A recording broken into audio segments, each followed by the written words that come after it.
अस्सलाम वालेकुम रहमतुल्लाहि व बरकातुहू। मुअज़्ज़ज़ सामिईन किराम, इस वक्त सोशल मीडिया पे एक बाबा की वीडियो, उनकी तस्वीर बड़ी तेज़ी के साथ वायरल हो रही है, जिनके बारे में लोग इफ़रात व तफ़रीत के शिकार हैं।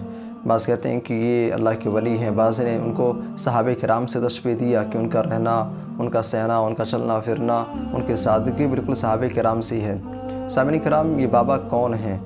आज न सिर्फ बरसग़ीर हिंद पाक के अंदर बल्कि अरब मीडिया के अंदर भी बाबा मौज़ूए बहस बने हुए हैं। ऐसे मौके पर एक सवाल पैदा होता है कि इनकी हकीकत है क्या, ये कौन हैं, कहाँ से इनका ताल्लुक़ है। तो जो बातें हमें मौसूल हुई हैं ख़ुद बाबा के ज़बानी और दीगर ज़राए इबलाग़ से, तो बाबा का ताल्लुक़ पाकिस्तान के एक ऐसे इलाक़े से है जो नहायत ही गरीब है।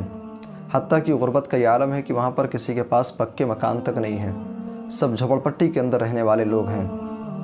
उनके बेटे का बयान है कि तकरीबन 15 साल पहले उनके वालिद साहब ने यानी बाबा ने ये तमन्ना ज़ाहिर की थी कि वो खाने काबा की ज़ियारत के लिए जाना चाहते हैं, लेकिन गरीबी ने, गुरबत ने उनको इस बात की इजाज़त नहीं दी कि वो खाने काबा की ज़ियारत कर सकें। बहरकैफ़ उन्होंने बकरियां चरा करके 2000, 4000, 6000 उन्होंने इकट्ठा किया, और इकट्ठा करने के बाद जब इतनी रकम उनके पास हो गई कि जिसके ज़रिए से वो खाने काबा की ज़ियारत कर सकते हैं, उन्होंने फ़ौरी तौर पर बैतुल्लाह का रुख किया और वहाँ पर किसी ने उनकी वीडियो बनाई और वीडियो बना करके सोशल मीडिया पर डाल दी, और आज बाबा मौज़ूए बहस बने हुए हैं। शायर मशरिक़ अल्लामा इक़बाल का एक शेर याद आता है कि निगाह बुलंद सुखन दिल नवाज़ जहाँ पुरसोज़, यही है रख्त सफ़र मेरे कारवां के लिए। अल्लाह हम सब के नेक तमन्नाओं को पाए तकमील तक पहुँचाए, आमीन।